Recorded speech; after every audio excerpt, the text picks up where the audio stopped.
Assalamualaikum warahmatullahi wabarakatuh. Halo teman-teman, nama saya Tirani Salsabila Gafar. Saya dari PGMIB dengan NIM 20230101040557. Dan di sini saya akan memaparkan materi tentang pengembangan sikap inklusif dan toleransi dalam pembelajaran ilmu pengetahuan sosial di tingkat sekolah dasar.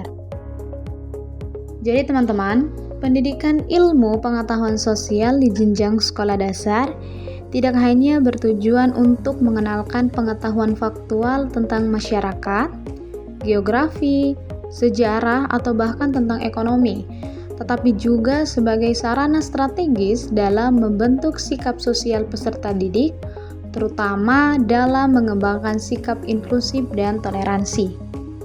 Kemudian teman-teman lanjut pada poin landasan dan yuridis.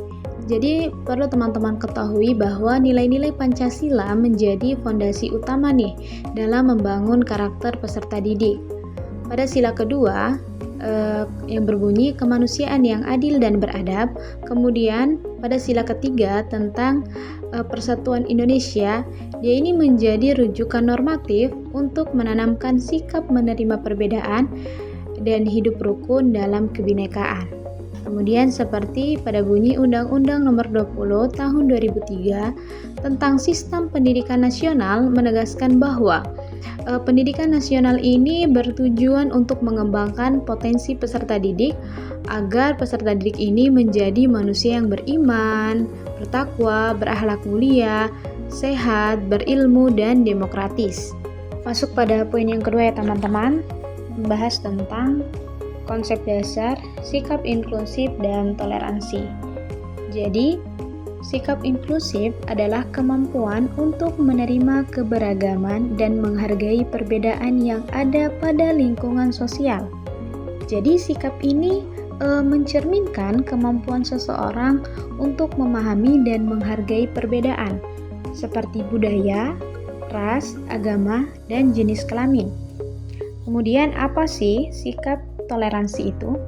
Jadi teman-teman, sikap toleransi adalah kesediaan individu untuk memahami dan menerima perbedaan serta menjunjung tinggi kerukunan dalam kehidupan bermasyarakat. Sikap ini juga mencerminkan kemampuan untuk menghargai perbedaan dan tidak melakukan diskriminasi terhadap orang lain. Lanjut teman-teman pada poin yang ketiga, yaitu membahas tentang strategi pembelajaran.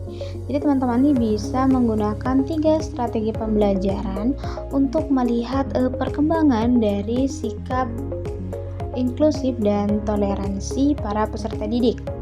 Yang pertama bisa menggunakan pembelajaran berbasis masalah, yaitu problem based learning, di mana strategi pembelajaran ini mendorong siswa untuk memecahkan persoalan sosial yang berkaitan dengan kehidupan nyata dan keberagaman.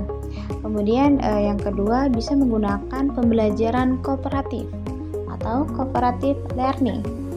Strategi pembelajaran ini mendorong siswa untuk bekerja sama dalam kelompok untuk mencapai tujuan pembelajaran.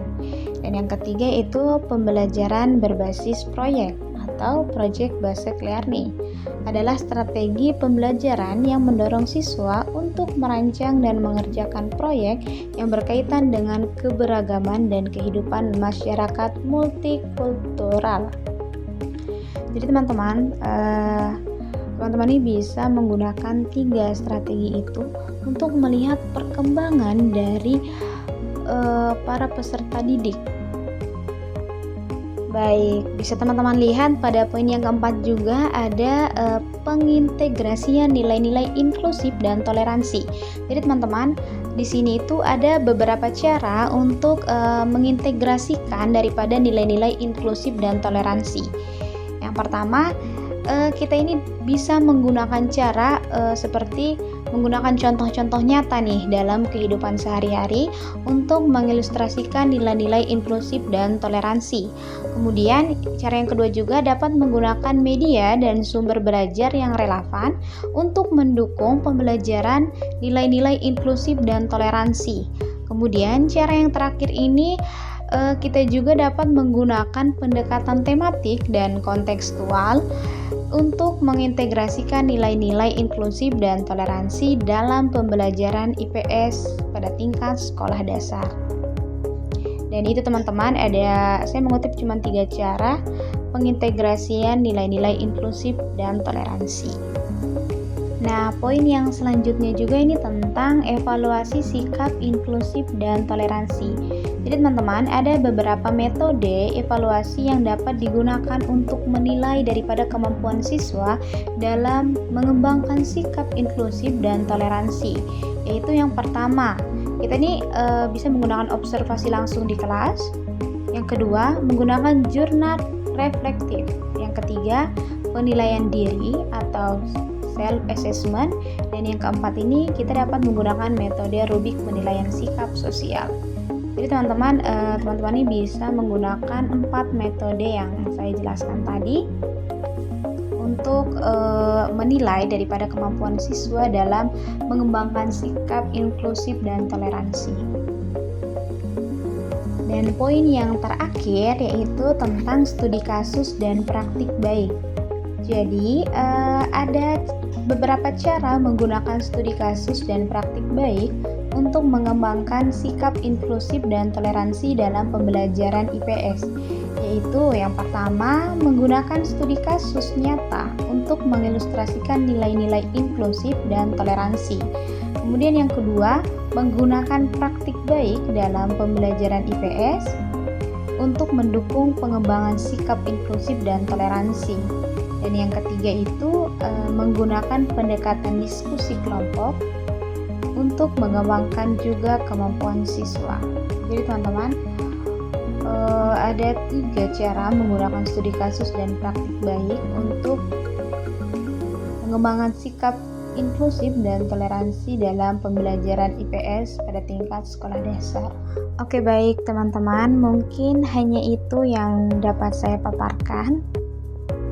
Mohon maaf bila banyak kurangnya. Sekian dari saya. Wassalamualaikum warahmatullahi wabarakatuh.